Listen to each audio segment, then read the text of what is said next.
Well, first of all, I would like to thank you, Paul, for initiating such an event with the help of Guillermo, of course, and also, as ever, of Daniel.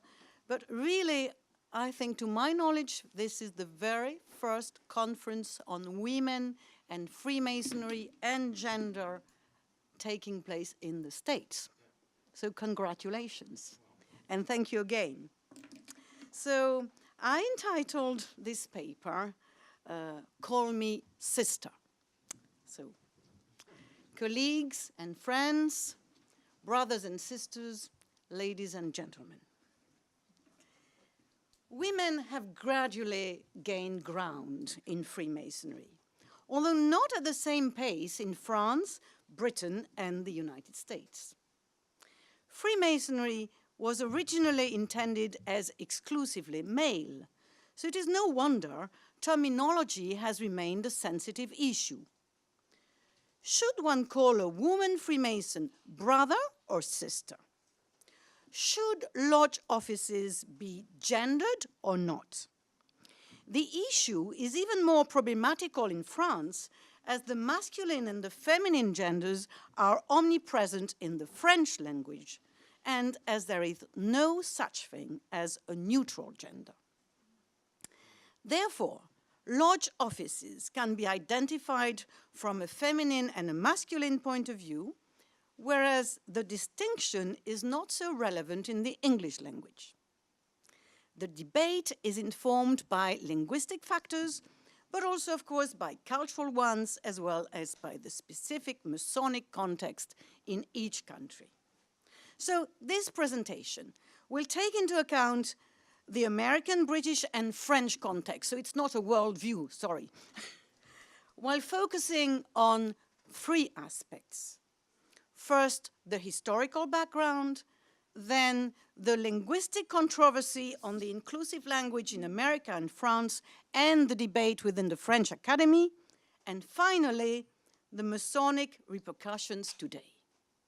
So historical background first. Now, as Guillermo recalled this morning, the first lady Freemason is to have been Lady Aldworth Saint-Léger, an aristocrat of French extraction, no wonder, but Guillermo told us about her, so no more. Now, she was not the only one, as you also said, and Andrew Prescott and Susan Somers have pointed at the use of the word sister by Provincial Grandmaster Thomas Dunkerley in 1783. Not only did Dunkerley have the habit of referring to the wives of Masons as sisters, but he apparently tried to encourage the involvement of women in Freemasonry. Robert Peter has pointed at a lodge of women Freemasons dedicated to Urania, the muse of astronomy who was dear to Queen Charlotte's heart, set up to celebrate the Queen's birthday in May 1787. But apparently the lodge only lasted for one day and no archive has survived. Another instance of a positive connotation of the term lady is the reference to the Ladies' Nights, organized by the United Grand Lodge of England and other regular, inverted comma, Grand Lodges. Generally, a formal meal and dance once a year in order to pay tribute to the Masons' wives and to reassure them concerning the propriety of Masonic proceedings. However, generally speaking, examples of the negative connotation of female denominations in Masonry are far more numerous. Let us quote but a few. Dean Swift, the author of Gulliver's Travels, wrote an anonymous piece meant to ridicule the presence or even the influence of women in Masonic lodges in his Letter from the Grand Mistress of the Female Freemasons, 1724. As to the female Freemason, this was a humorous play produced in 1737 meant to poke fun at Freemasons, and those are only a few examples. The French approach was different, as references to lady masons were quite common in the 18th century. Contrary to Britain and the States, there were mixed lodges as early as the 1730s. The first lodges of adoption, which included brothers and sisters, explicitly made reference to the sisters and used feminine titles for all the offices. There were grand mistresses of adoption. The ritual of la vraie maçonnerie d'adoption by Guillemin de Saint-Victor, refers to sœur inspectrice, sœur trésorière, sœur introductrice. The higher degrees of the Amazonie anglaise mentions the courageuse généralissime. Later, in America, when the Order of the Eastern Star was founded by Rob Morris and McCoy, much celebrated today, inspired by the French right of adoption, although this was later denied, sisters and brothers were recognized as such and given the specific titles of worthy matron and worthy patron. When co-masonry was officially founded in France by Georges Martin and Maria de Rheims, the distinction between male and female titles never really came to the fore. Marie-Georges Martin, who was in fact Georges Martin's wife, was simply referred to as la GR, which could be grand or grande, we don't know, maître, M-A-I-T-R, which could be maître or maîtresse. It was ambiguous. Sisters, however, were clearly identified as such in all the minutes, even if the offices remained in the masculine gender. In Lodge Human Duty number 6 in London, I quote, "It was decided to use the terms brother and sister in speaking of members, thereby maintaining the distinction of sex." However, in Cobb's organization, the Honorable Fraternity of Ancient Masonry, founded in London in 1908, all the members were called brothers, irrespective of their sex. In terms of gender denominations, rules have varied in France, Britain, and America according to the different historical contexts. So what is the situation today? How do the American and French cultural backgrounds inform the debate? Now, the notion of political correctness emerged in the States, but gained ground in France as well, in spite of different linguistic factors. Although it concerned race as much as gender, we shall only focus on the gender issue in this presentation. The inclusive language is more problematical in France than in America. English as a language is not as gendered as French. In French, the masculine and feminine genders are omnipresent, while there is no such thing as a neutral gender. Therefore, using the inclusive language necessitates accumulating a number of dots or slashes. If I had an ordinary blackboard, I would write it down, such as le, la, chercheur, dot, the, and possibly s. So you see, it makes the spelling rather complex and tends to discourage people in spite of their goodwill. It is much easier to speak of the chair than of le, la, présidente. This is why French people are more reluctant to use the inclusive language than American people. However, when the male gender is used, supposedly as neutral or generic, the female gender is deliberately obliterated. For instance, calling a general practitioner doctor when a woman is concerned simply hides her gender. Madame l'ambassadeur used to be considered as the only possible appellation. For a long time, the Académie Française, the venerable institution composed of renowned authors such as D'Ormesson or Marguerite Yourcenar, and in charge of maintaining the high standards of the French language, totally refused to adopt the feminine gender for jobs, which had always been identified as masculine, alleging that using the female gender would be detrimental to the prestige of the function. One should say l'ambassadeur and not ambassadrice. L'ambassadrice could refer to someone, the ambassador's wife, and le ministre and not la ministre, because ambassadors and ministers hold functions which should be considered as neutral. So there was a debate between those holding this view and the feminists who refused to be acceptable only if they remained invisible in the public sphere. In 1984, under President Mitterrand, Minister Yvette Roudy, incidentally a member of the Grande Loge Féminine de France, who was the minister in charge of women's rights, entrusted feminist writer Benoît Groux with a committee in charge of working on the problem of gender terminology.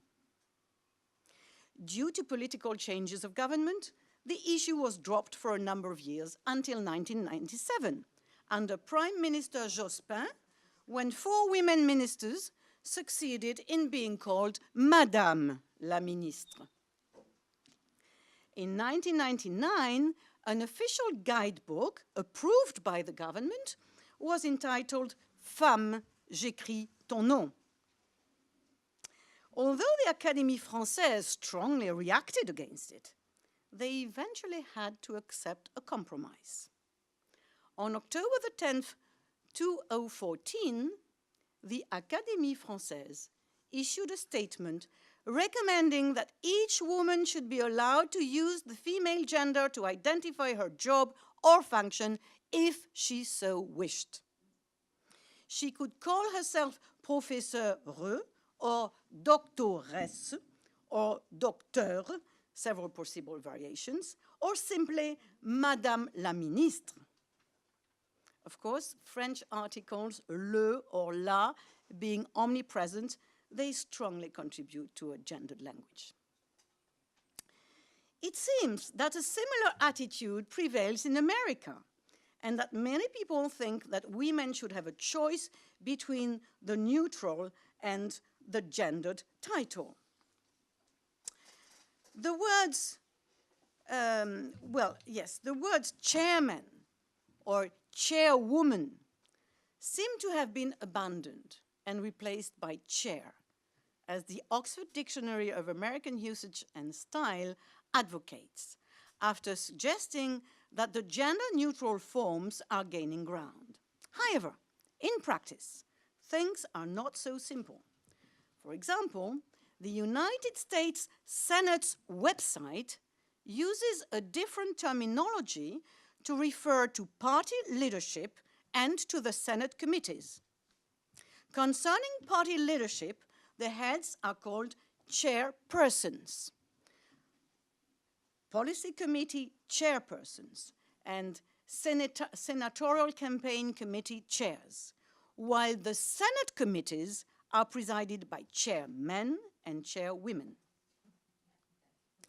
The Linguistic Society of America has tried to provide guidelines concerning the use of inclusive language. I quote, "Sexist practices are those that contribute to demeaning or ignoring women or men, or to stereotyping either sex. Sexism is often not a matter of intention but of effect.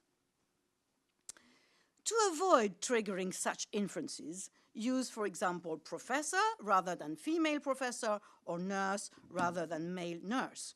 We encourage all linguists to consider the possible reactions of their potential audience to their writing, and in so doing, to choose expository practices and content that is positive, inclusive, and respectful." So today, irrespective of the use of the neutral gender, an effort is being made to encourage mutual respect and to avoid the dominance of male gender in America as in France. This is not simply a matter of political correctness. This reflects a real evolution of mentalities, although some people seem to be resisting change. And we may wonder if Masons are not among those who resist most. So what about brothers and sisters today in France, Britain, and America? Now, again, linguistic factors inform the debate. The words Masons or Freemasons at first sight seem gender neutral. But this is not quite the case. The phrase women Masons, Freemasons, is used to specify that sisters are concerned, whereas men Masons would be considered as a statement of the obvious. In French, franc-maçon is supposed to be gender neutral, but the feminine form definitely exists, franc-maçonne.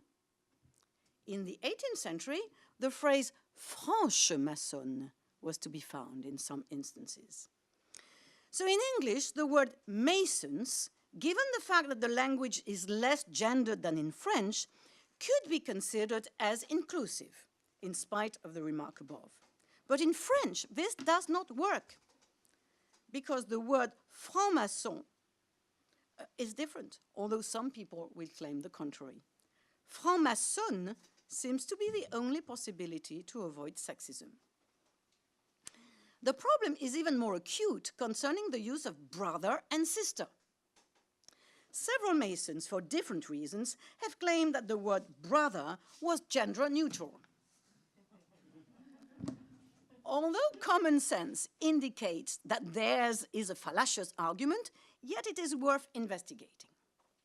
Among the first to refer to brothers when actually pointing at women Freemasons were the members of Reverend Cobb's organization, the Honorable Fraternity of Ancient Masonry, founded in 1908 in London, which was to become the Order of Women Freemasons 50 years later.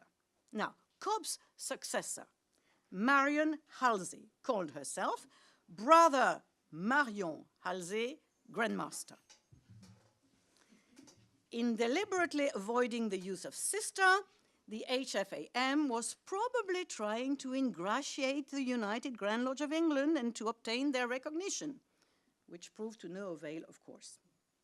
It seems that women Freemasons today still call each other brothers. In the French droit humain, all the offices are gendered and always male. Frère ou sœur orateur. Frère ou sœur premier surveillant, whether a man or a woman holds them. When le droit humain was founded in France, brothers and sisters were committed to the emancipation of women, women's vote, the civil code regulating women's rights at home and in the workplace, and the linguistic issues were totally minor, even irrelevant, as nobody cared at the time. However, this is no longer the case in 21st century France. And the members of the droit humain have failed to reconsider the issue. In America, in the Order of the Eastern Star, which, unless I'm mistaken, is still composed of the parents of Masons, but not considered as Masonic, titles are not gender blind. Women are actually visible, as they used to be in the old French adoption lodges. Thus, the presiding officers are a worthy matron and a worthy patron. A conductress and an associate conductress lead visitors and are in charge of initiations. And as you can see by turning over your very nice program, you have all the female names drawn from the Bible given to 5 officers: Ada, Ruth, Esther, Martha, and Electa. In France, the Grande Loge Féminine de France, also in the wake of the old lodges of adoption, and in the 20th century context of the emancipation of women, used feminine terms from the start. Grande maîtresse, première surveillante, oratrice, trésorière, and so on. Of course, some brothers are being ironical and suggest that maîtresse makes them think of mistress. But today, they have to confess their sexism if they want to perpetuate such an assertion. The Grand Orient de France, the largest masculine Grand Lodge, made a historical decision in 2010 by opening itself to women. Although the Grand Orient de France still denies being a mixed order, it now recruits members irrespective of their gender. Today, out of roughly 52,000 members, 3,000 are women in almost 500 lodges out of the 1,200. Yet, some brothers are still resisting change, even inside the Grand Orient. Members are officially required to say mes frères et mes sœurs instead of mes sœurs et mes frères, on the pretext that brothers have been members for a longer time and that they are more numerous. The offices are to remain masculine. Thus, a woman occupying the office of senior warden is to be called sœur premier surveillant. This is better than brother senior warden, but as the French language makes a real distinction between surveillant and surveillante, the phrase is a little surprising. Sisters are admitted, but invited to remain as invisible as possible. Of course, not all members of the Grand Orient endorse this view. I know several who don't. Changes will take time, but are inevitable. So, to conclude, call me sister is more important than it seems at first sight. This is not simply a matter of words. As always, language is dynamic, not static, as it reflects cultural and political evolutions. While the American, British, and French societies care about the feelings of men and women, and also of a third gender, and endeavor to put an end to sexual discrimination, Masons cannot remain the only people to impose masculinity or at best to accept women while striving to make them invisible and preventing them from clearly identifying themselves as such. Paradoxically, brothers are not the only ones to be convinced of doing so, as several sisters have blindly obeyed those requirements out of respect for traditions. So brothers and sisters, please call me sister.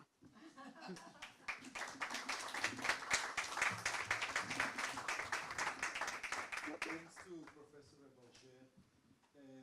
It is always a great honor, and particularly to have you here because you're one of the pioneers talking about the research on this subject and remind us of the non-binary aspect that we need to also think about. We have time for questions. Just one survey question. How are the gender situations in French-speaking countries in Europe, such as Belgium and, of course, the Swiss French, and I don't know if I should include Luxembourg, but could you give us a brief survey of how women stand in Freemasonry in the French diaspora? Yeah. So in Belgium, unfortunately, the Grand Orient is still resisting change. So it's not open to women at all. Now, you said in Swiss, well, in Swiss, this is still the case, but I have to say that I have been invited by the Grand Lodge Alpina, and they are extremely open-minded. And they are very careful to organize research conferences open to brothers and sisters. As to Luxembourg, we followed their example because the Grand Orient of Luxembourg was the first to become mixed.